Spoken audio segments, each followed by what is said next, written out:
कार्यक्रम के पुण्यार्जक हैं श्री तरुण, श्रीमती रजनी एवं अनुराग जैन, काला निवासी, ब्यावर, प्रवासी, मुंबई, राजतरु चैरिटी फाउंडेशन, मुंबई। पिताजी स्वर्गीय श्री चांदमल जी हीरालाल जी काला, माँ स्वर्गीय श्रीमती सुशीला देवी एवं समस्त काला परिवार, ब्यावर। बेटी दामाद दोहता अरिधि अंकुर जी एवं आर्यवीर पाटनी, मुंबई। समधी जी श्री रिखव जी पुष्पा जी पाटनी, कोलकाता।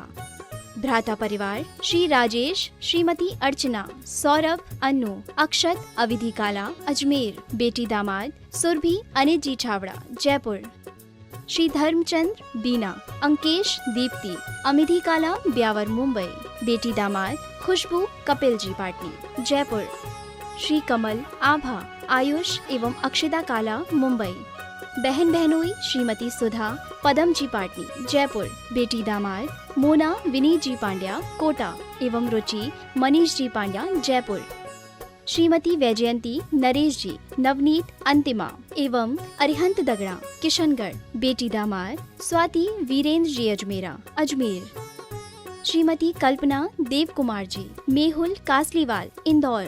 बेटी दामाद ओनिमा, मयंक जी, दुबई। श्रीमती शशि, सुनील जी, हार्दिक एवं अंकिता दोषी, अजमेर। ससुराल पक्ष स्वर्गीय श्री महावीर प्रसाद जी, श्रीमती प्रेमलता छावड़ा, पारस, अनीता, उदयपुर एवं संजय पिंकी, कोटा।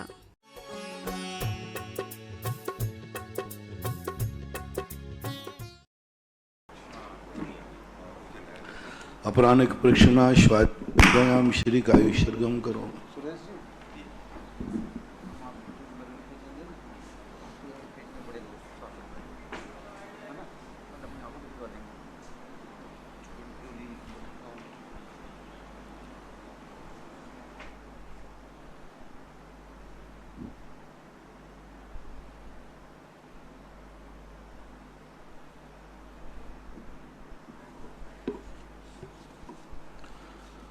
नमो अरिहन्तार्णं नमो सिद्धार्णं नमो आयर्याणं नमो वज्रायाणं नमो लोये सव्यसाहु।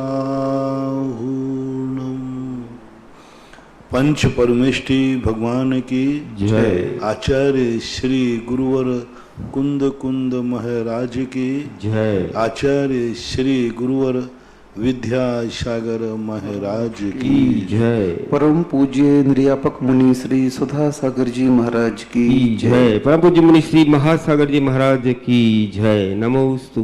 आदि कुमार जैन, बंड, नागपुर। गुरुवर नमोस्तु। महाराज जी, इनकी जिज्ञासा है कि क्या अभव्य को कभी यह एहसास होता है कि मैं अभव्य हूँ? नहीं होता, उसको कोई महसूस नहीं होता। कोई अभव्य कह भी दे तो उसको कोई क्लेश नहीं होता। यदि क्लेश हो जाए तो वो भव्य है। अर्चना जैन, मोदी, खुरई। गुरुवर नमोस्तु। महाराज जी, केवली और श्रुत केवली में क्या अंतर होता है? केवली जो सामान केवली होते हैं वे सर्वज्ञ होते हैं, अनंत चतुष्टय के धनी होते हैं। कुछ आयु प्रमाण के बाद उनको मोक्ष होता है उसी भव से। शुद्ध केवली मुनिराज होते हैं, उनको शुद्ध का ज्ञान होता है। वो अर्धपुद्गल परावर्तन काल तक भी संसार में रह सकते हैं, उसी भव में मोक्ष जाएं ऐसा कोई नियम नहीं है। शुद्ध केवली पंचम काल में भी होते हैं, पंचम काल में जन्म लेने वाले भी शुद्ध केवली होते हैं, लेकिन केवली चतुर्थ काल में जन्म लेने वाले होते हैं। वज्रसम नाराज संघनन केवली को होना जरूरी है। शुद्ध केवली को वज्रसम नाराज संघनन हो ऐसा कोई नियम नहीं है, ऐसी कुछ विशेषताएं होती हैं। महाराज जी, जो चतुर्थ काल का जीव है, मुनि है, क्या वह पंचम काल लगने पर मोक्ष जा सकता है? जा सकता है। हमारे यहाँ 3 केवली 2 अनुबद्ध गौतम स्वामी ने चौथे काल में जन्म लिया। केवल ज्ञान चौथे काल में हुआ, मोक्ष उनको पंचम काल में हुआ गुणावा से। उसके बाद जम्मू स्वामी हुए, सुधर्म स्वामी हुए, ये और श्रीधर केवली हुए कुंडलपुर से, कुंडलगिरी से। ये सब पंचम काल में मोक्ष गए हैं और चौथे काल में इनका जन्म हुआ था। महाराज जी एक प्रश्न और है कि जैसे अन्य तीर्थ का मुनि दूसरे तीर्थ के शासन काल में आ सकता है क्या? खूब आराम से थे, बहुत सारे थे। भगवान महावीर स्वामी के समोषण में पारसनाथ के शासन काल के जीव भगवान महावीर के जन्म के पहले जो मुनि बने थे वे भगवान महावीर स्वामी के समोषण में थे। भगवान महावीर स्वामी का भी जन्म नहीं हुआ, उसके पहले भी मुनि बन चुके थे और मुनि अवस्था में थे, वे समोषण में बैठे हुए थे। क्योंकि प्रथम शिष्य भगवान महावीर स्वामी के इंद्रभूति गौतम गणधर थे, लेकिन सभा में तो हजारों मुनि बैठे थे, वे सब पारसनाथ के काल के दीक्षित मुनि थे, कोई बाधा नहीं। अर्पण जैन, गोपाल चंद पर्वत, ग्वालियर, गुरुवर नमोस्तु। महाराज जी इनकी जिज्ञासा है कि जो हमारे भाग्य में लिखा होता है वही हमें मिलता है, ये बात कहाँ तक सत्य है? ये बहुत कुछ सत्य है, सापेक्ष सत्य है। सापेक्ष सत्य कहलाता है तद्रूप यदि हमारा द्रव्य क्षेत्र काल भव भाव है तो भाग्य में जो लिखा है, यदि उस भाग्य की लिखे हुए भाग्य को यदि उसका द्रव्य उस समय योग्य है, उसकी योग्यता रखता है, तो फिर वो फल देगा। योग्यता नहीं है तो नहीं, क्षेत्र नहीं है तो भी भाग्य के अनुसार नहीं मिलेगा, काल वैसा नहीं है तो भी नहीं मिलेगा, भाव वैसा नहीं है तो भी नहीं मिलेगा, भाव भी यदि तद्रूप नहीं है तो भी बहुत सारे कम पड़ जाते। सापेक्ष सत्य है, द्रव्य क्षेत्र काल भव भाव मिल जाएं और उस समय भाग्य की लकीर उसी रूप परिणत हो जाए तो बराबर फल मिलता है। महाराज जी भाव को ज्यादा, भाग्य को ज्यादा महत्व दिया जाए या पुरुषार्थ को? दोनों का हमारे यहाँ सापेक्ष है। पुरानी पूंजी नहीं है तो तुम कितने ही सिर से पहाड़ फोड़ लो, कुछ होने वाला नहीं। और पूंजी तो बहुत भरी है लेकिन वो पुरुषार्थ ही नहीं कर रहा है। बोरी में रखा हुआ गेहूं रखा है, उसमें अंकुर आने की क्षमता है, लेकिन कोई उसको खेत में बो ही नहीं रहा है। तो भाग्य में तो उसकी किस्मत में है, उस गेहूं में अंकुरित आने की योग्यता है, लेकिन कोई खेत में बोवे तब ना, खेत नहीं मिल रहा है। और किसी के पास खेत तो है लेकिन गेहूं नहीं है, तो क्या दोनों चाहिए। हमारे यहाँ निमित्त और उपादान दोनों का एक बराबर का महत्व है। उनमें से एक अंश भी कोई कम होता है तो कार्य की सिद्धि नहीं होती है। तो फिर महाराज जी क्यों कहा जाता है उपादान दृष्टि रखना चाहिए? उपादान दृष्टि इसलिए रखना चाहिए क्योंकि त्रिकाली उपादान है। आज का भाग्य कोई चीज है नहीं, कल का स्वयं का किया हुआ पुरुषार्थ आज का भाग्य। इसलिए उपादान दृष्टि रखने से हमारा भविष्य उज्जवल होता है, हमारा भविष्य का भाग्य हम बना सकते हैं। क्योंकि आज यदि हमारी उपादान दृष्टि है तो हम सावधान रहेंगे। जब हमें मालूम चल जाए कि हमारी कोई गलती नहीं सामने वाली की है, हम सो जाएंगे। और हमें मालूम चले कि नहीं मैं सावधान रहूं तो दुर्घटना से बच जाऊंगा, तो मैं सावधान रहूंगा। तो इसलिए उपादान दृष्टि ही श्रेष्ठ दृष्टि है। ऐसा रखने से भाग्य भी संभलता है और पुरुषार्थ भी संभलता है। लेकिन महाराज जी वर्तमान में देखा जाता है कि उपादान दृष्टि बहुत कमजोर है और निमित्त दृष्टि बहुत बलवान है। महाराज जी ऐसी कोई बात नहीं है, हमारी खुद का सोच है ऐसा। हम जब कभी मन के हारे हार हैं, मन के जीते जीत। आज यदि उपादान दृष्टि मजबूत नहीं होती तो हम सब मुनि नहीं बन पाते। यदि उपादान दृष्टि मजबूत नहीं होती तो ये सब तीर्थ क्षेत्र नहीं बन पाते। उपादान दृष्टि मजबूत नहीं होती तो इतना दान पुण्य नहीं होता। उपादान दृष्टि मजबूत नहीं होती तो कोई रोटी भी नहीं खा पाता। कोई कौन खाना देगा रोटी तुम्हें? कोई नहीं खाना देना चाहता। लेकिन उपादान मजबूत है, रोटी मिल रही। क्योंकि दुनिया में तो हमेशा निमित्त अपना बलजोर दिखाता है, उपादान अपना बलजोर दिखाता है। अपन को संभालना है कि हमें बलजोर किसको बनाना है। यदि हमारा उपादान में ताकत है और उपादान पे हमें विश्वास है तो किस्मत की लिखी हुई लकीरें भी बदल जाती हैं। उपादान तो बहुत छोटा होता है महाराज जी, निमित्त तो पग पग में मिलते हैं। नहीं, उपादान तो सदा अपने पास ही है, मिलने की जरूरत नहीं। निमित्त तो मिलता है, उपादान तो है। सबसे ज्यादा तो हमारे निकट में उपादान है, ये अपना सोच है। विनीता निर्मल जैन, अशोक नगर, गुरुवर नमोस्तु। महाराज जी, ये इनकी जिज्ञासा है कि वर्तमान में स्त्री और पुरुष किस नरक तक जा सकते हैं और वर्तमान में सहनन कौन सा होता है?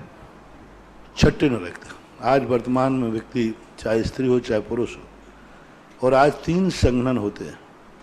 लास्ट के जो 3 संघनन हैं वो 3 संघनन होते हैं। ऊपर के जो शुभ 3 संघनन हैं इस कलयुग में नहीं होते। विद्या जैन, बड़ा गांव धसान, गुरुवर नमोस्तु। महाराज जी, इनकी जिज्ञासा है, जैन धर्म के अनुसार धृतराष्ट्र जो थे वो अंधे नहीं थे। जैन धर्म के अनुसार धृतराष्ट्र अंधे नहीं थे, और महाराज जी ये बात कहाँ से आ जाती है कि ज्येष्ठ पुत्र तो धृतराष्ट्र थे और विदुर ने भी कभी राज्य की मांग नहीं की, फिर पांडु ने राज्य की मांग छोटे होकर के क्यों की? पांडु ने मांग नहीं की है। हमारे दर्शन के अनुसार धृतराष्ट्र बड़े नहीं थे। बहुत इसका बड़ा इतिहास है। पांडव पुराण के अनुसार धृतराष्ट्र, विदुर और पांडव ये सबके सब अलग ढंग की इनकी उत्पत्ति है। ये महान आत्माएं थे। कोई दासी पुत्र नहीं थे विदुर, और ना ही पांडव को ऐसा था। पांडु चूंकि उनकी मृत्यु हो जाने के कारण उनके जीवन में बहुत सारी घटनाएं घट गईं, तो उनको मृत्यु हो जाने के कारण से धृतराष्ट्र गद्दी पर बैठे। इसलिए वैष्णव दर्शन के अनुसार इतना है कि धृतराष्ट्र बड़े थे, लेकिन अंधे होने के कारण राजगद्दी पर अंधे को बैठाने से बहुत बड़ी व्यवस्था बिगड़ती है। और पांडु धृतराष्ट्र से बलवान थे, शक्तिशाली थे। उन्होंने हस्तिनापुर गद्दी को बहुत फैलाया, लेकिन चूंकि उनके जीवन में एक घटना घटी, एक तापसी के लिए उन्होंने हिरण के रूप में, वो तापसी अपने जंगल में रह रहे थे, कीड़ाएं कर रहे थे, उस समय उनको मार दिया। तो उनके अभिशाप मिलने से, अभिशाप वो सारी कहानी आपको मालूम है, मेरा कहना उचित नहीं है। और उस समय पांडु का मरण हो गया तो धृतराष्ट्र को भेजना पड़ा। धृतराष्ट्र, पांडु और विदुर में बहुत प्रेम था, पहले अति प्रेम था। धृतराष्ट्र ने खुद प्रस्ताव रखा था कि मेरे स्थान पर पांडु को राजगद्दी पर बैठाला जाए, लेकिन बाद में जब दुर्योधन हुआ और शकुनी मामा, धृतराष्ट्र नहीं है, न जैन दर्शन में न वैष्णव दर्शन में, धृतराष्ट्र बहुत अच्छे इंसान थे, अच्छे व्यक्ति थे, बहुत अच्छा सोच था, बहुत उत्कृष्ट सोच था। लेकिन वो शकुनी मामा ने जाकर के जो षड्यंत्र फैलाया, सारा दिमाग शकुनी मामा का और शकुनी और दुर्योधन के कारण से धृतराष्ट्र पुत्र व्यामोह में आ गए।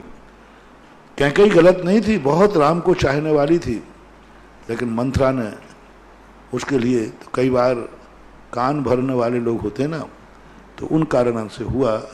अब वो थी, हुआ ऐसा। आदि कुमार जैन बैंड, नागपुर, गुरुवर नमोस्तु। महाराज जी पूछ रहे हैं, जब सीता जी को अग्नि परीक्षा देने के लिए राम ने कहा तो उनकी मन स्थिति उस समय कैसी रही होगी? उन्होंने ये आदेश कैसे दे दिया? देखो, राजाओं की बातें बहुत बड़ी होती है, और आदर्श राजा जो होते हैं स्वयं के प्राण दे देते हैं। आदर्श राजा वो तो पत्नी को अग्नि में कूदने की बात कर रहे हैं। शास्त्रों ने तो अपने बेटे को सूली पर चढ़ा दिया, अपने सामने सूली पर चढ़ा दिया। तो जो बड़े आदमी जो होते हैं, बड़ों के आदर्श भी बहुत बड़े होते हैं। उनका हृदय भी ये देखता है कि एक व्यक्ति का पक्ष देखा जाए, या फिर भविष्य में ऐसी दुर्घटनाएं, भविष्य में लोग हमेशा अपवाद करते रहेंगे, कुल अपवादित न हो जाए, नीतियां अपवादित नहीं हो जाएं। उनको महान आत्माओं के लिए अपनी चिंता नहीं होती है, उनको चिंता होती है कुल की, इज्जत की।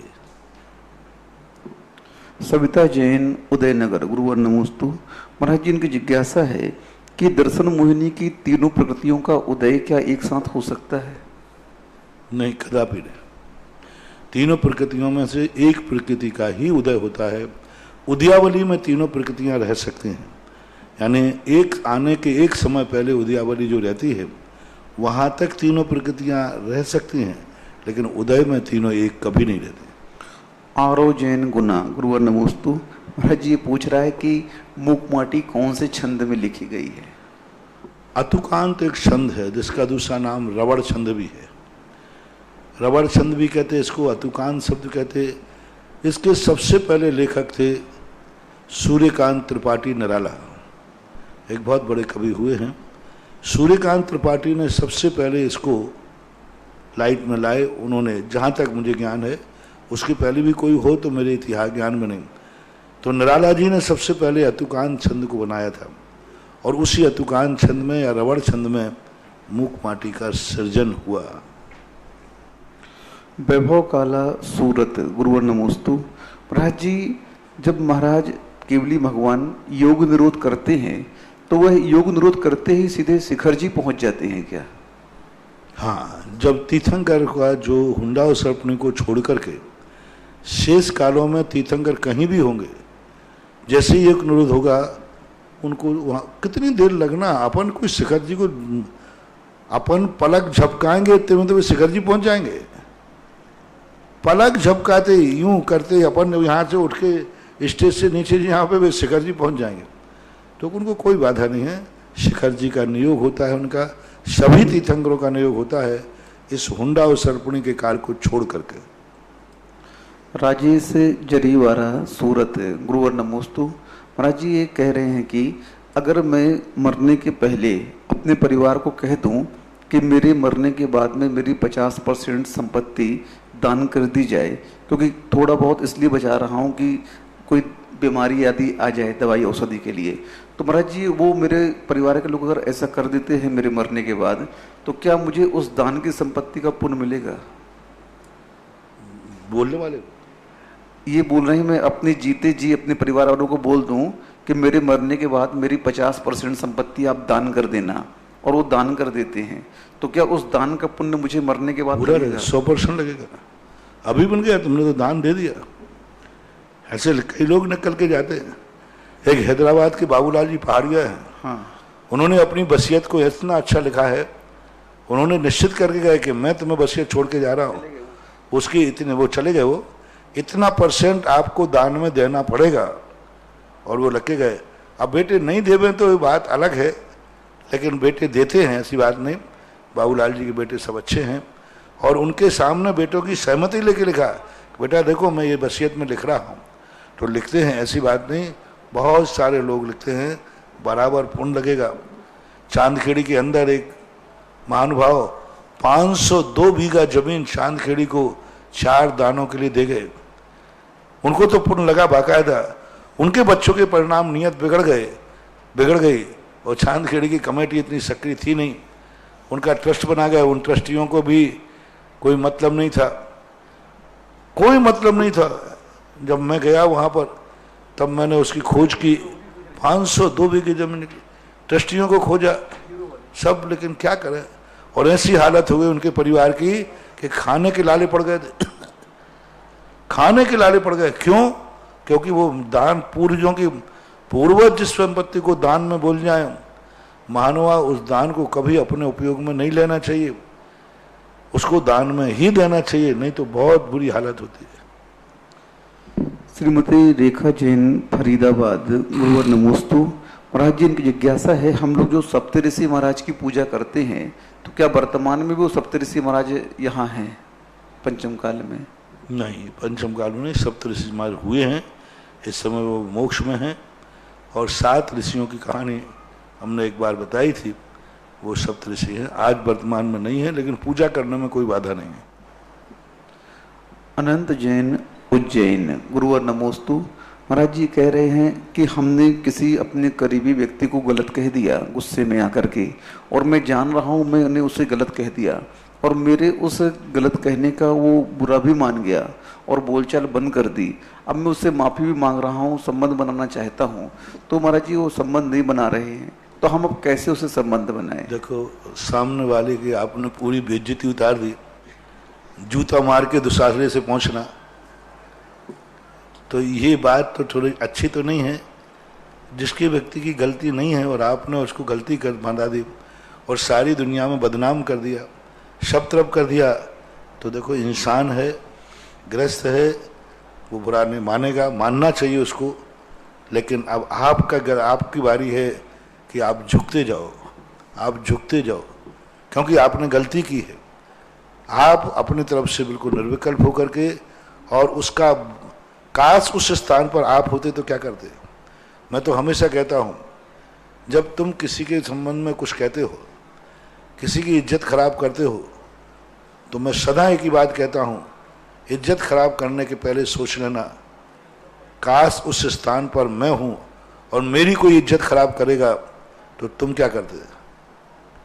बस इतना सोच लेना, आप अपना कदम रोक लेंगे। बहुत अच्छे, अब आपकी गलती है, आप झुकिए, धीरे धीरे करके उसको विश्वास में लीजिए। आप उसको जैसे विश्वास में लेंगे, धीरे धीरे करके वो भूल जाएगा और आपके पक्ष में भी आ जाएगा। एकदम क्षमा मत मंगाइए, क्योंकि टीस बहुत जल्दी जाती नहीं है। देने वाला गाली दे के चला जाता है, गाली देने वाला तो सो जाता है, जिसको गाली दी जाती है उसको नींद हराम हो जाती है। गाली देने वाली कभी नींद हराम नहीं होती, गाली सुनने वाले की नींद हराम होती है। बदनाम करने वाले की नींद हराम नहीं होती, जिसकी बदनामी होती है उसकी नींद हराम होती है। बदनाम करने वाले की नींद हराम क्यों? वो तो बदनाम करके सो गया। लेकिन जिसकी बदनामी हो जाती है, इज्जत वाला हो, उसकी नींद खराब होती है। डाकू तो डाका डाल के चला जाता है, लेकिन जिसके यहाँ डाका डलता है उसकी हालत क्या होती है? मरने वाला तो मर जाता है, लेकिन जो जिंदा रहते हैं उनकी हालत क्या होती है? मरने वाला तो गया, 2 मिनट में अपना काम तमाम करके चला गया, लेकिन अब पीछे वाले जो रह गए हैं उनकी हालत क्या हो रही है? पूरी जिंदगी नरक बन जाती है। जवान व्यक्ति मर जाए, उसकी स्त्री की हालत क्या होती है? जिंदगी भर उसके आंसू नहीं सूखते। बच्चे अनाथ हो जाते हैं, उनके आंसू नहीं सूखते। मरने वाला तो मर गया। तो इसी प्रकार से मानना चाहिए कि तुम कहने वाला तो तुमने कह दिया 1 मिनट में, और दूसरे समय में क्षमा मांग ली। क्या बता, 1 मिनट में कह रहे पहले तो सबसे उतार दो। हाँ, कई लोग बड़े बदमाश होते हैं, पहले तो मैं इसकी एक बार उतारता हूं और बाद में खड़े होकर कह दूंगा आई एम सॉरी, प्लीज क्षमा करता हूं, मांगता हूं। यदि इस नियत से आपने क्षमा मांगी है और इस नियत से आपने बदनीयत की है, तो सामने वाले का फीलिंग होना स्वाभाविक है, क्योंकि तुम बदनामी तो 100 लोगों के बीच में कर चुके हो, क्षमा तो अकेले मांग रहे हो ना। क्षमा अकेले मांग रहे, बदनामी 100 लोगों में कर दी। हमारे शास्त्रों में आया है कि जब तुमसे कोई दोष होता है, कितने लोगों के बीच में हुआ, उतने लोगों के बीच में क्षमा मांगना पड़ेगी। आपकी उसकी बदनामी यदि 100 लोगों के बीच में पहुंच चुकी है, तो आपको 100 लोगों को इकट्ठा करके या 100 लोगों को बात पहुंचा करके क्षमा मांगना चाहिए कि जिन जिन लोगों ने, अब तुमने तो कह दिया तो सब लोग तो उसको सही मान गए, और तुमने धीरे से कह दे आई एम सॉरी प्लीज भाई, तो तुमने तो क्षमा मांग ली, लेकिन वो 100 लोगों ने जो धारणा बना ली उसको कौन लौटाएगा? तो पहले तो जितने लोगों को उसकी बदनामी हुई, उतने लोगों को आप जाके क्षमा मांगिए। अकेले उसी से क्षमा नहीं मांगना है आपको जितने लोगों के बीच में बदनामी हुई है, उतने लोगों से जाके क्षमा मांगो कि भाई उसके संबंध में जो मैंने कहा था वो गलत था, मैं क्षमा मांगता हूं। आप 100 लोगों से क्षमा मांग के आइए, फिर मैं तुम्हें विश्वास दिलाता हूं ये व्यक्ति भी आपसे खुश हो जाएगा, बोलने लग जाएगा। शिखरचंद जैन, लखनऊ। गुरुवर नमोस्तु। महाराज जी, इनकी जिज्ञासा जो है, बहुत सारे शिविरार्थियों की जिज्ञासा है कि जहाँ जहाँ मंदिर खुले हैं, तो क्या हम शिविरार्थी वाहन से जाकर के देव वंदना करके और वापस आकर के घर में पुनः आपके कार्यक्रमों को अटेंड कर सकते हैं क्या? कोई बात नहीं, अपनी सुविधा देख लेना। विजय जैन, मुंबई। गुरुवर नमोस्तु। महाराज जी, द्रव्य हमेशा अविनाशी है और पर्याय विनाशिक है, तो महाराज जी मोक्ष प्राप्ति के समय में पर्याय का नाश होकर के द्रव्य में वापस आ जाती है क्या वो पर्याय? नहीं, मोक्ष भी पर्याय रूप ही है। कितनी बार मैंने कहा कि पूज्यवर कुंदकुंद भगवान ने श्री पंचाशरी काय के अंदर स्पष्ट लिखा, दब्ब विजुत्तम पज्जय विजदम दब्बम नत्थी। द्रव्य को छोड़ के पर्याय नहीं रहती, पर्याय को छोड़ के द्रव्य नहीं, और जो पर्याय निकल गई है वो कभी लौट के नहीं आती। नई पर्याय उत्पन्न होती है, उत्पाद व्यय ध्रुव युक्तम शत, ये नियम से एक पर्याय मिटती है, दूसरी नियम से उत्पन्न होती है, दूसरी उत्पन्न होते के पहले वो पर्याय मिटती है। तो ये तो सिद्धों में भी चलता रहता है, उसमें विलय को प्राप्त नहीं होती, पर्याय निकलना कभी बंद नहीं होती, क्योंकि द्रव्य का स्वरूप है उत्पाद व्यय ध्रुवयुक्तम शत, सत द्रव्य लक्षणम, कभी नहीं होती। हाँ, संसार की पर्याय मिट जाएगी, मोक्ष पर्याय आएगी। पर्यायें निरंतर उत्पन्न होती रहती हैं, पर्यायों से ही सुख मिलता है। पर्याय यूं मानो खाने वाला तुम हो, लेकिन भोजन क्या है? भोजन नहीं मिलेगा तो क्या तुम खाओगे? पर्याय भोजन है और भोक्ता द्रव्य है। प्रदीप जैन देहरादून, गुरुवर नमोस्तु। महाराज जी, इनकी जिज्ञासा है कि अरिहंत और तीर्थंकर की प्रतिमाओं में क्या अंतर हुआ करता है? अष्ट प्रातिहार्य जो सामान्य रूप से विशेष होते हैं, आगम में शास्त्रों में अरहंत और कोई सामान ज्यादा कोई अंतर नहीं कहा गया। शास्त्रों में इतनी लिखा है पूज्यवर यतिवीर सब महाराज ने, अष्ट प्रातिहार्यों से युक्त प्रतिमा अरहंत की होती है, अष्ट प्रातिहार्यों से रहित सिद्ध भगवान की होती है, बस इतना ही लिखा है। तीर्थंकरों की मूर्ति अलग से होती हैं, ऐसा कोई उल्लेख अकृत्रिम चैत्यालयों के आदि के संबंध में नहीं मिला। अब रही बात कृत्रिम चैत्यालयों में, तो कृत्रिम चैत्यालयों में भी 8वीं 9वीं शताब्दी के पहले अरहंत की ही मूर्तियां बनती थी। 8वीं 9वीं शताब्दी पहले कोई मूर्ति में चिन्ह नहीं होता था। मास सामान अकृत्रिम चैत्यालयों में जैसे अरहंत की मूर्ति होती है, ऐसे अरहंत की ही मूर्तियां हुआ करती थी।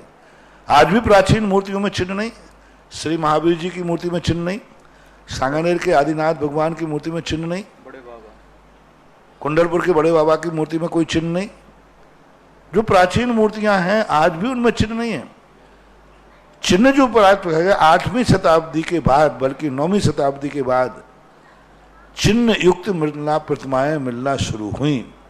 उसके पहले सामान अरहंत की ही मूर्तियां बनती थी। टीकम रंजन बड़जात्या भीलवाड़ा, गुरुवर नमोस्तु। महाराज जी, इनकी जिज्ञासा भी सभी शिवरार्थियों की जिज्ञासा है कि जो PDF फाइल हमारे पास में आई है पूजन पाठ की, तो उसको हम लोग बिना मोबाइल के देख नहीं सकते हैं।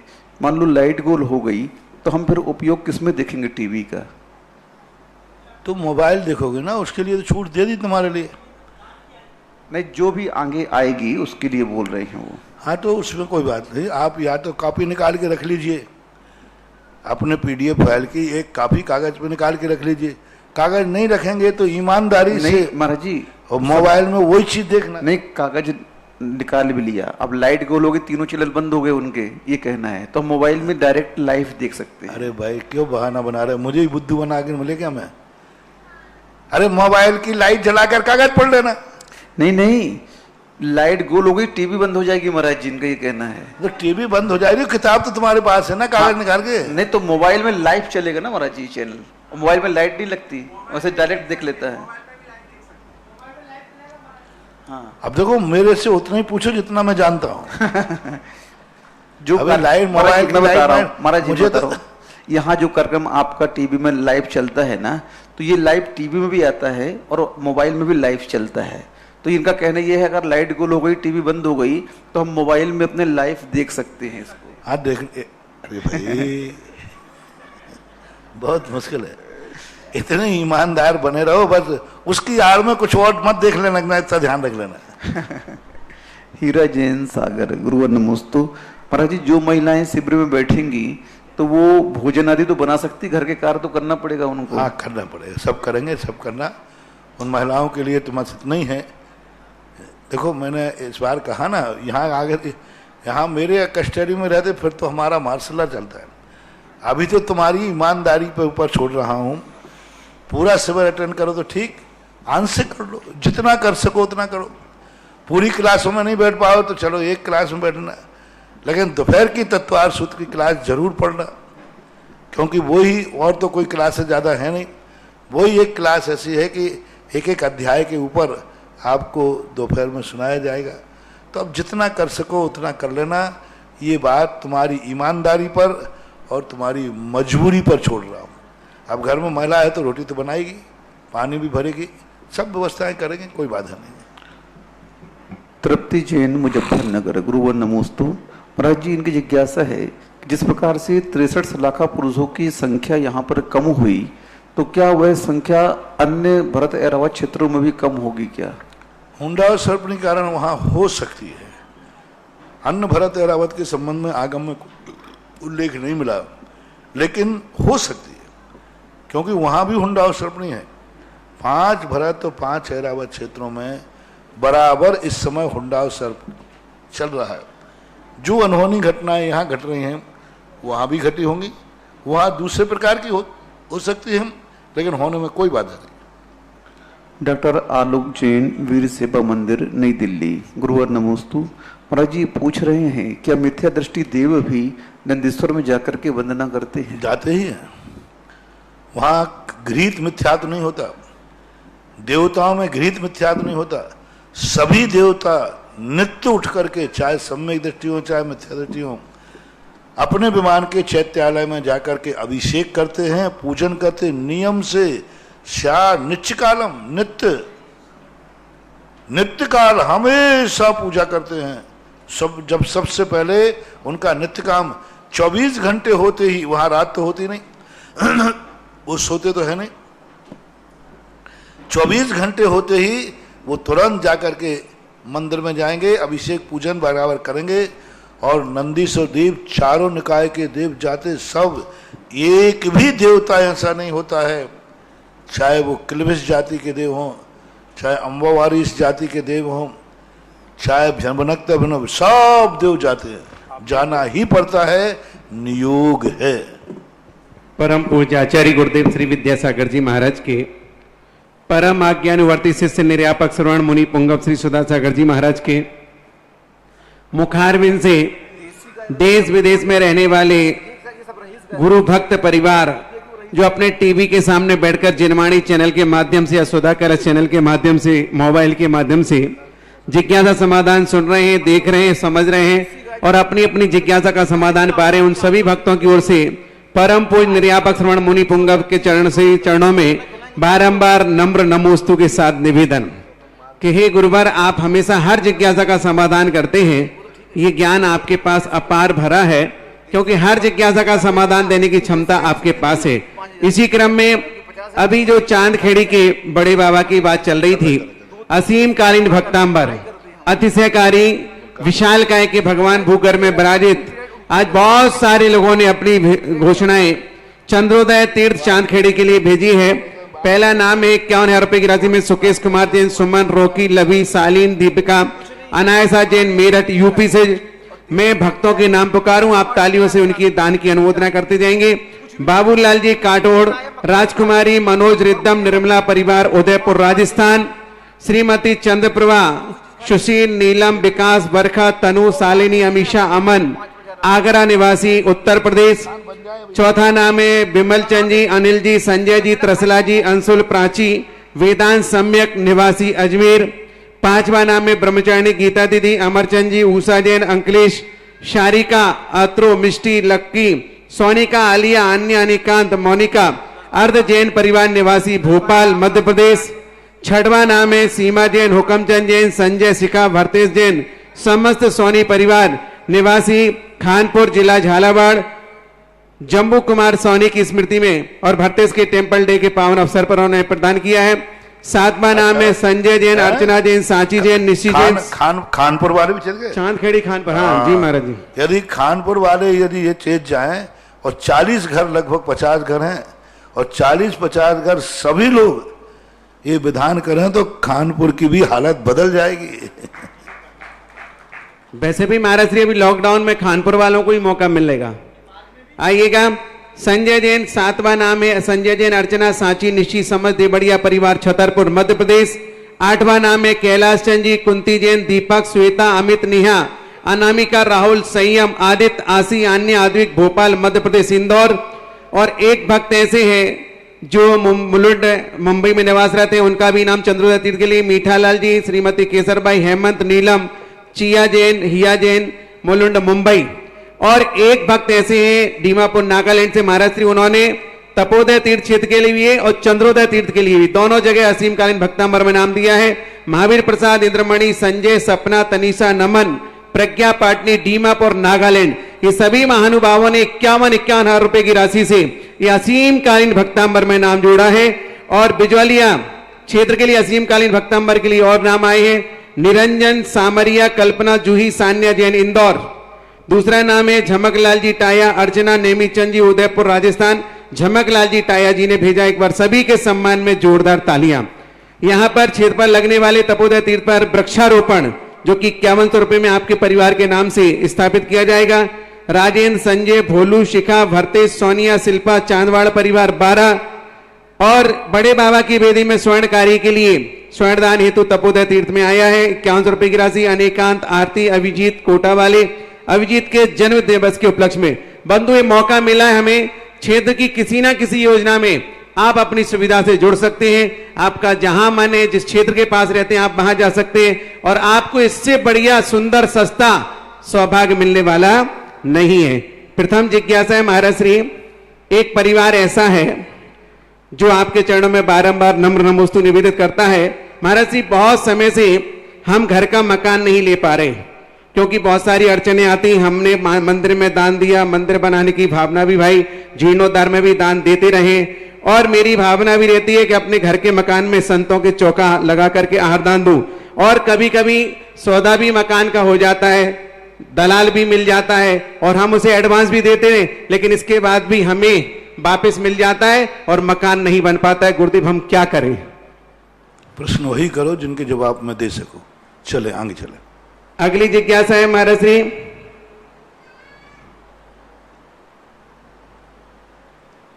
मेरी भावना में आखिरी लाइन है, नेहा जैन, दिल्ली, वस्तु स्वरूप विचार खुशी से सब दुख संकट सहा करें।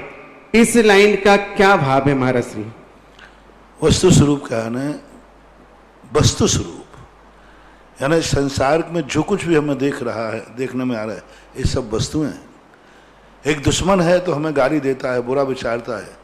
वस्तु स्वरूप करो कि दुश्मन क्या हमें भलाई सोचेगा, बुराई नहीं सोचेगा। तो एक क्रोधी व्यक्ति क्रोध करता है तो क्रोध व्यक्ति क्रोध नहीं करेगा तो क्या क्षमा करेगा? बिच्छू का स्वभाव डंक मारना है तो अपन डंक मारना उसका स्वभाव समझ लें। यानी जो भी दुनिया में हो रहा है सबका स्वभाव समझ जाए।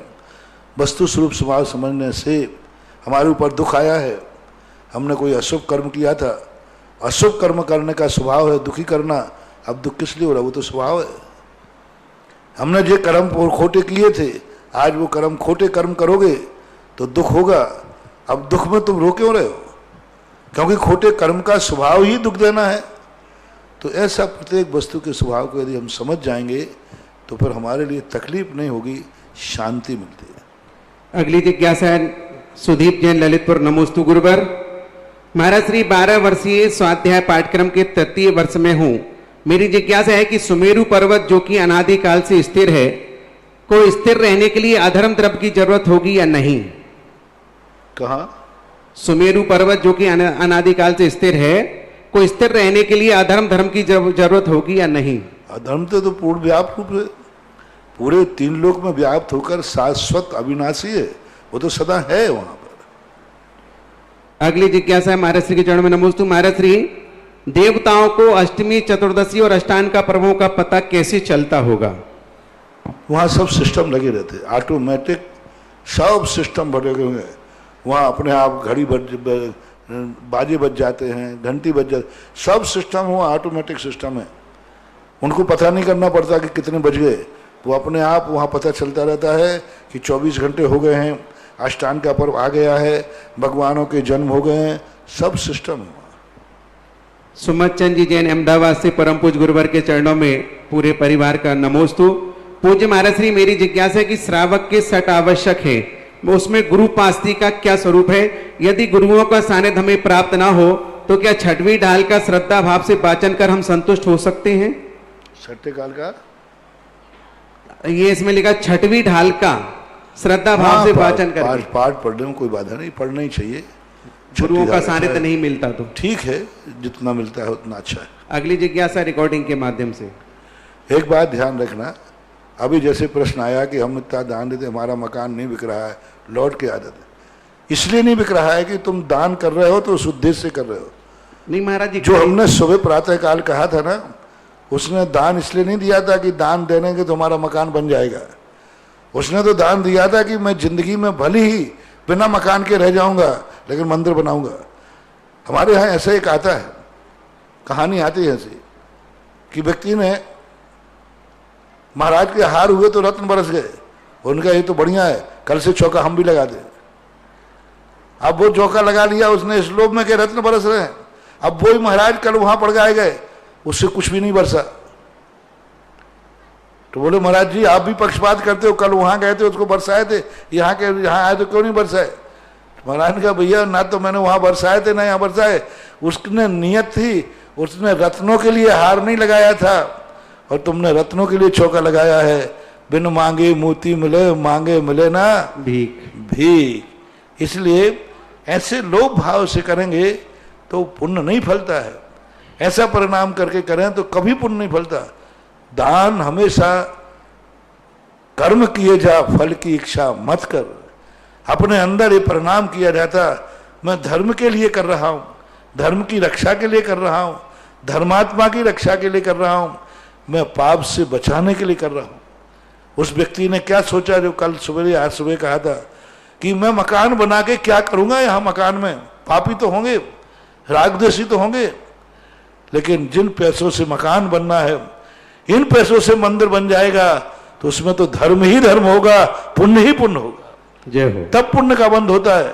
और तुम इसलिए करते हो कि हम मंदिर बनाएंगे दे देंगे तो शायद हमारा मकान बन जाएगा, तो वो तो गया काम से। मत दिया करो यहां से भाव से। अगली जिज्ञासा रिकॉर्डिंग के माध्यम से। ललितपुर से श्रीचंद जैन का गुरुवर को त्रिवार नमोस्तु।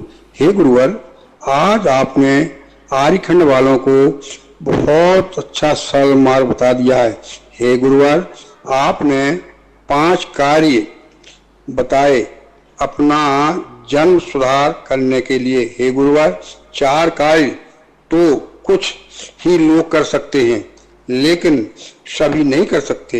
हे गुरुवर, लेकिन एक कार्य हम गरीब अमीर सभी लोग कर सकते हैं। गरीब कर सकते हैं दान और मंदिर और मूर्ति बनवाने का कार्य। हे गुरुवर, अगर गरीब अमीर सभी ने दान मूर्ति और मंदिर बनवाने को दिया तो वो तो वह बनवाते नहीं है, बनवाते तो कमेटी वाले हैं, पदाधिकारी हैं, तो क्या उनको यह दान का पुण्य लगेगा कि नहीं? हे गुरुवर, जैसे कमेटी वाले हैं और कमेटी वाले निर्माण कार्य मंदिर का इसका कराते हैं तो कुछ लोग तो तन मन धन से ही निर्माण कार्य मंदिर का, मतलब कुछ लोग पदाधिकारी बनकर घर बैठकर ही काम करते हैं। तो हे गुरुवर, इसका कुछ पुण्य उनको लगेगा कि नहीं? और जो घर बैठते हैं उनको भी कैसा पुण्य लगेगा, कैसा पाप लगा? हे गुरुवर, समाधान करें। पहली बात तो है जिनकी मूर्ति जिनकी भावना की है उस दिन तो उसी दिन बना दी उसने मूर्ति जिस दिन उसने पैसा चुका दिया। जिस दिन भावना कर ली, भावना करते ही उसका रजिस्ट्रेशन हो गया और दान देते ही उसका फल मिलना चालू हो गया। अब आज की अवस्था में कमेटियां बनाती हैं तो कमेटी को बनाएगी तो कमेटी को पुण्य लगेगा, लेकिन पैसा तो आपने ले लिया और कमेटी ने कार्य नहीं किया तो कमेटी को पाप लगेगा, अंतराय कर्म का बंद होगा। दातार का पैसा जिस भावना से दिया है उस भावना से नहीं लगाती है तो कमेटी पूर्णतः दोषी है, और यदि लगाती है तो बराबर कमेटी वालों को भी उसकी अनुमोदना का सहयोग का पुण्य लगता है। इसलिए दान बोलते समय कोई भी चीज का मांगल ताकिला इसमें नहीं। जैसे आप लोग चतुर्मास के मंगल कलश बैठालते हो, अब मंगल कलश बैठाल दिया आपने, चतुर्मास भी हो गया, मंगल कलश घर ले गए और कमेटी किस्त मांगने जाए तो पीछे मुंह कर लो, इधर मुंह कर लो, दो नहीं तो वो मंगल कलश आपके लिए अमंगल शुरू हो जाएगा। सब चीज़ों पर ध्यान रखना। बहुत सबको इस प्रश्न के माध्यम से बहुत बड़ी समाधान मिल रहा है। आपने कोई भी चीज़ की बोली ले ली और आपने जो संकल्प किया था कि मैं इसको इतने साल में दूंगा और हर साल दूंगा, और यदि तुमने इस साल की किस्त ना बंद कर दिया और कमेटी से आपने कुछ कहा नहीं, मान लो परिस्थिति बिगड़ गई, कुछ विपरीत, तो आपको कमेटी से रिन्यू कराना चाहिए कायदा से। जैसे मान लीजिए आपने मंगल कलश बैठाला चतुर्मास के, खूब बैठालते हैं। अब मंगल कलश बैठालने के बाद आपने कहा था कि मैं हर साल किस्त दूंगा, साल भर हो गई, किस्त दी कि नहीं दी है, तो जो मंगल कलश तुम्हारे घर में गया है वो मंगल के स्थान पर नकारात्मक ऊर्जा छोड़ना शुरू कर देगा, वो अमंगल करना शुरू कर देगा। जैन दर्शन के में स्पष्ट कहा, जो चीजें हैं ये दीपक के समान है, इनको सावधानी से लोगे तो ये प्रकाश देंगे और चूक गए तो जला के भस्म कर देंगे। वही मंगल कलश आपको नकारात्मक ऊर्जा देना शुरू कर देगा, वही मंगल कलश आपका अमंगल शुरू कर देगा, क्योंकि आपने उस मंगल के साथ बेईमानी की है, आपने उस मंगल के कलश के साथ धोखा दिया है। क्योंकि आप बोल के आए थे कमेटी से मंगल कलश ले जा रहा हूं, मैं इसको इस प्रकार से पैसा इसका दूंगा, या तो एक साथ दे दूंगा या किस्तों में दूंगा। आपने किस्त को ध्यान नहीं रखा। जब बैंक में आप गाड़ी उठाते हैं और किस्त नहीं पहुंच पाए तो फिर बैंक वाले क्या करते हैं, बोलो? नोटिस भेजते हैं, नोट फिर नहीं दो तो उठा ले जाते हैं, गाड़ी उठा लेते हैं या फिर और कुछ करते। ऐसे यहां पर है, भगवान की किस्त है। आपने यदि सालों का संकल्प किया है तो आपको तारीख बाई तारीख किस्त रखना चाहिए। आज 1 मिनट भी ऊपर नहीं हो पाए, आज की तारीख में मेरा 1 साल हो गया, तुरंत आप जाकर कमेटी से मिलिए। आपकी शक्ति है तो किस्त जमा कराइए, नहीं है तो कमेटी से हाथ जोड़कर क्षमा याचना करके भगवान के पास श्रीफल ले जाओ, भगवान के पास श्रीफल ले जाओ, कमेटी को ले जाओ और श्रीफल लगा चढ़ा करके भगवान के सामने प्रतिक्रमण करो, अपनी आलोचना करो और भगवान से सामने कमेटी से याचना करो कि मुझे थोड़ा सा समय और बढ़ा दिया जाए। विधि है इसकी, ध्यान रखना। कई लोगों की ऐसी बातें आ जाती हैं, जब वो दान नहीं दे पाते हैं तो मैं उनको, क्योंकि भक्त है, परिस्थिति आ गई, मैं उसको भगवान के सामने ले जाने कमेटी के साथ भेजता हूं। कहते जाओ भगवान के सामने क्षमा मांगो, प्रतिक्रमण करो और याचना करो कि मुझे थोड़ा सा समय और बढ़ा दिया जाए, तब कहीं आप समय बढ़ा सकते हैं। नहीं तो मंगल कलश तो उठा उठा के ले जाते हैं चतुर्मास में और घर में रह गए सब मंगल कलश, और बाद में देने की बारी आई तो कमेटियों को मुश्किल पड़ जाती लगना। उगाना बहुत कठिन है। ग्राहक दुकान माल से ले जाता है, लेकिन उगावनी करने के लिए क्या करना पड़ता है आप लोगों को? उसके घर के कितने चक्कर लगवाता वो। यही दान में होने लगा आजकल। दान तो ले जाते हैं, बोलियां ले लेते हैं, बोलियां बोल देते हैं, फिर कमेटियों को उन बोलियों की पैसे उगाने के लिए कान खोल के सुन लीजिए आप सब लोग। यदि आपने दान बोला है, जो तारीख संकल्प आपने किया है उस तारीख में यदि नहीं पहुंचा और कमेटी के बाद मांगना पड़ा तो कमेटी का टीएडी आपके खाते में से कटेगा। कमेटी को मांगना पड़ा। सर्वश्रेष्ठ दान वो है जो बिना मांगे देता है। या पहले से कह दो भाई जिस दिन आपको जरूरत हो उस दिन आप कह देना। आप जब कहोगे, हाँ कई लोग ऐसे कहते हैं, बड़े बड़े लोग देते, भाई पैसा हमने बोल दिया, जिस दिन आपको जरूरत पड़े उस दिन मंगा लेना, उस दिन मंगा लेना। आप सूचना दे दोगे और आपका तो उन लोगों को कोई दोष नहीं लगता, क्योंकि उन्होंने कमेटी को छूट दे रखी है, जब आपको जरूरत हो तब मंगा लेना। वो तो बैंक में पैसा रखा है, सुरक्षित है। लेकिन जो लोग ऐसे करते हैं तो वो उनके लिए फिर कोई कल के दिन नहीं बोलना कि मैंने दान। कई लोगों का ऐसा होगा, महाराज हमने ऐसा किया ऐसा हो गया, तो हमने कहा बोली कैसे चुकाई? बोले वो तो अभी तक नहीं चुकाई। तो हमने कहा वो अमंगल शुरू हो गया। आप ये मत समझना कि मंगल कलश मंगल ही होता है। यदि आपने नियत बदल दी तो वो कलश भी नियत बदल देगा, आपने नियत बदल दी तो मूर्ति भी नियत बदल देगी, आपकी नियत बदल गई तो मंदिर भी नियत बदल देगा। आपने तो ये सोच लिया कि पंचकल्याणक में इंद्र बने, कई लोग इंद्र बन गए, पंचकल्याणक हो गया, अब नहीं देना ठीक है। हाँ, पंचकल्याणक की बोलियां, पंचकल्याणक की इंद्रों की बोलियां 10-10 साल तक नहीं चुकती और कई बार तो बट्टे खाते में जाती। ऐसी गलती कभी मत करना। वो जो तुमने पुण्य कमाया था उस दिन, उसी दिन से वो पुण्य क्षय होना शुरू हो जाता है। इसलिए हमारा सब कुछ भावों के ऊपर आश्रित है। जिसने बोली है मूर्ति निर्माण आदि की, उसके परिणाम यदि निर्मल हैं तो उसको पुण्य लग रहा है। और कमेटी जिम्मेवार है कि नहीं, दातारों का पैसा मैं एक एक पाई का सदुपयोग करूंगा, तो बराबर उनको पुण्य लगेगा, लगता ही है। कई बार महाराज श्री ऐसा भी होता है कि दातार देना चाहते और कमेटी कहती भैया अभी जरूरत नहीं है, तो फिर का दातार का दोष नहीं, फिर कमेटी की व्यवस्था नहीं रख पा रहे। ओहो, ऐसे दानी मिल जाए ऐसे दानी देना चाह रहा है और कमेटी रोक रही है, समझ लेना तुम्हारा दान अमृत से भी महाअमृत के समान फलेगा। जय हो।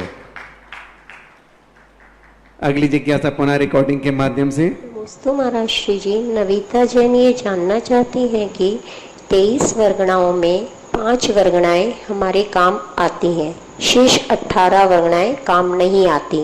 वो 5 तो हमने समझ ली, पर जिज्ञासा यह है कि ये 18 वर्गणाएं किसके काम आती हैं तथा आचार्य भगवंतों ने इन वर्गणाओं को बनाने के पीछे उनका क्या प्रयोजन रहा होगा, समाधान दीजिए। उज्ज्वल वीर स्वामी ने धवला की 14वीं पुस्तक में इन वर्गणाओं का बड़ा विस्तार से वर्णन किया।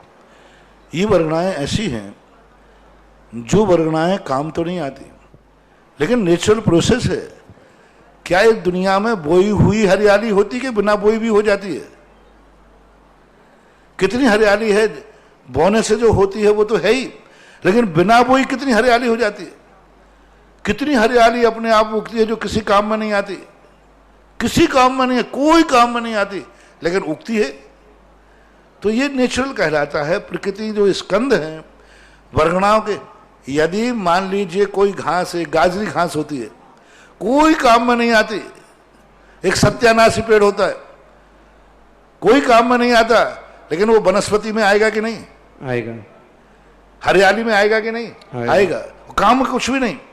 इसी प्रकार से वर्गणाओं की जो प्रोसेस है वो वर्गणा रूप बन गया। तो वर्गणा रूप बन गया तो सर्वज्ञ भगवान ने तो उसको वर्गणा का सिस्टम देगा कि इतने परमाणु मिलकर के एक वर्गणा बनती है, और इतने परमाणु मिलने का नाम उसका वर्गणा है। तो ये इतनी 24 प्रकार की जो वर्गणाएं हैं वो वर्गणा की कोटि में आ गई। इतने प्रकार की वनस्पतियां हैं जो इस प्रकार से उगती है, वो वनस्पति है। तो वनस्पति की संख्या में तो आएगा, जो 10 लाख वनस्पति में है उनमें तो आएगा। लेकिन आपने कहा महाराज जी ये वनस्पति क्यों है, तो किसी काम की नहीं है। अरे काम की नहीं है, लेकिन वनस्पति तो है। ऐसे कितना जल है जो किसी काम का नहीं है, कितना जल है लेकिन वो जल है। कितनी पृथ्वी है जो किसी काम की नहीं है, बंजर पृथ्वी है लेकिन वो पृथ्वी का है। कितनी हवाएं चलती हैं जो किसी काम की नहीं, लेकिन हवा है।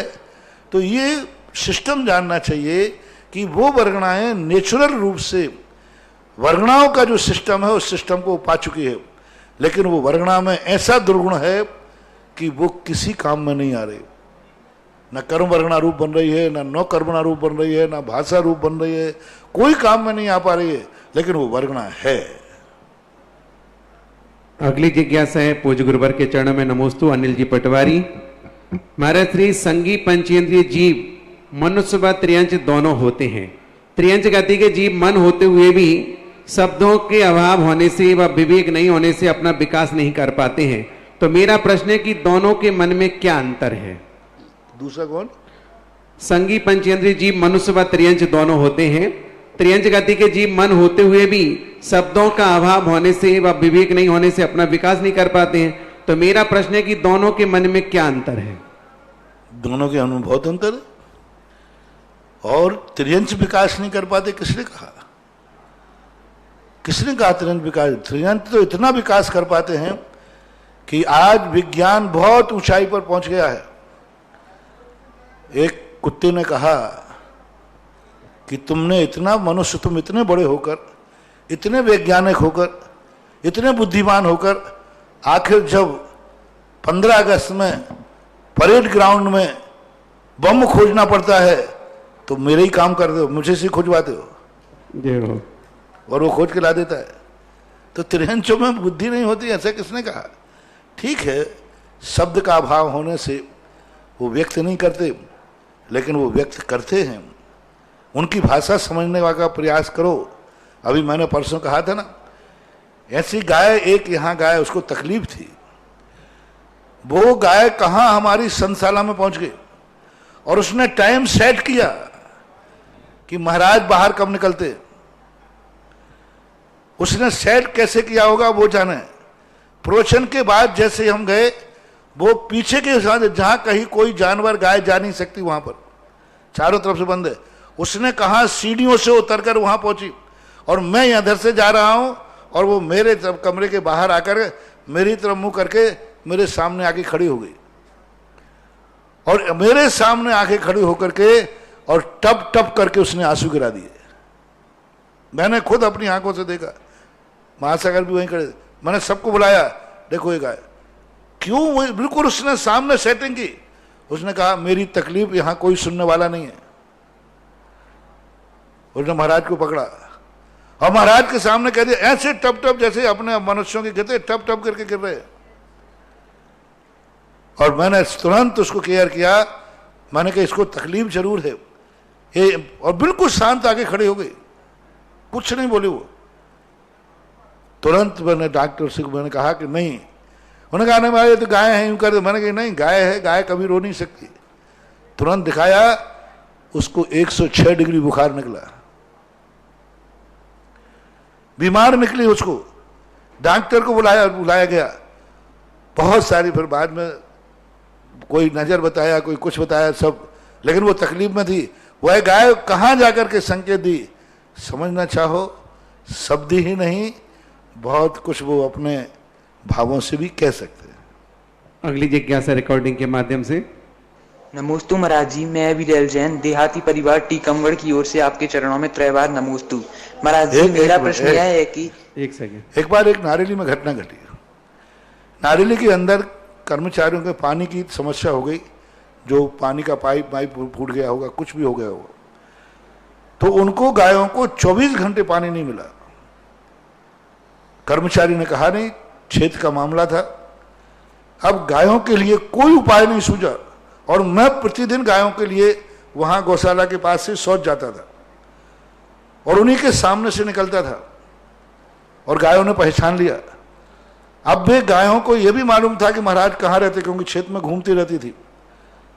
जब उनकी सीमा पार हो गई, प्यास से वेदना उनकी तड़प गई वो, तो जैसे ही सुबह उन्होंने खोला, दिन भर पानी नहीं मिला, रात में उनको पानी नहीं मिला। ये तो बाद में मुझे पता चला। सारी गायें जब किवाड़ खोलते ही छलांग लगा करके सीधे जाकर के वानप्रस्थ आश्रम के सामने आके खड़ी हो गई और जोर जोर से चिल्लाने लगी। ऑफिस के पास नहीं गई, वो धर्मशाला के पास नहीं गई, जहां हम लोग रुके थे वहां आके खड़े हो गई और जोर से। मैंने गायों को क्या हो गया।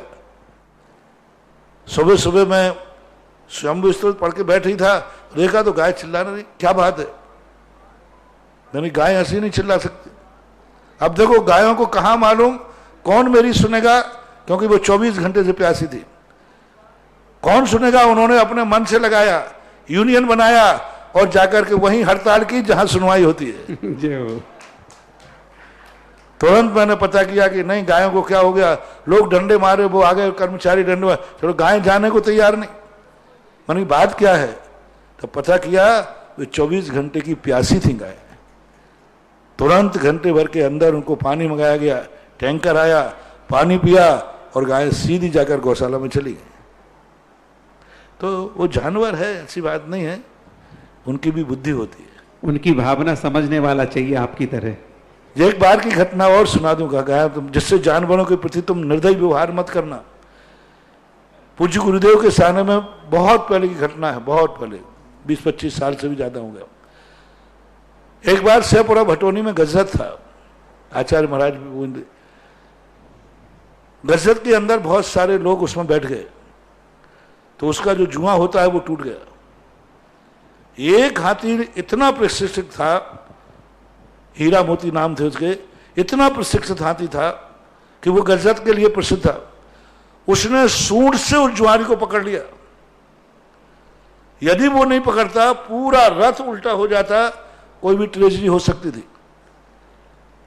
20-25 मिनट तक हाथी अपनी सूंड से जुआनी को पकड़ा रहा, और जब सारे लोग उतर गए तब उसने छोड़ दिया। अब बोलो ये हाथी में समझ में कहां से आ गई? और यदि वो नहीं पकड़ता तो उसको कुछ फर्क नहीं पड़ता, वो तो दूर हो जाता और सब गिरते एकदम। ऐसे कई केस मैंने जानवरों के संबंध में शास्त्रों में तो सुने ही थे, लेकिन प्रत्यक्ष भी देखे। जय हो। अगली जिज्ञासा। नमोस्तु महाराज जी, मैं विरल जैन देहाती परिवार टीकमगढ़ की ओर से आपके चरणों में त्रैवार नमोस्तु। महाराज जी, मेरा प्रश्न यह है कि जब सब तीर्थंकरों में गुण धर्म समान होते हैं तो फिर किस आधार पर किसी एक को मूल नायक बनाया जाता है? नमोस्तु महाराज जी, कृपया मेरी। ये हमारी श्रद्धा के ऊपर है, आस्था के ऊपर है कि मूल नायक, क्योंकि किसी ना किसी को तो चुनना ही पड़ता है। क्लास में सभी विद्यार्थी होते हैं, किसी एक को कैप्टन बना देते हैं, तो इस प्रकार की व्यवस्थाएं हैं। ये इस भक्त के अधीन मूल नायक बनते हैं। भगवान तो सभी मूल नायक ही होते हैं। आज की जिज्ञासा प्रदान का समय यही समाप्त हुआ। बोली परम पूज्य निर्यापक समय मुनि पुंगव श्री सुधा सागर जी महाराज की जय। इस कार्यक्रम के पुण्यार्जक थे श्री तरुण, श्रीमती रजनी एवं अनुराग जैन काला एवं समस्त काला परिवार।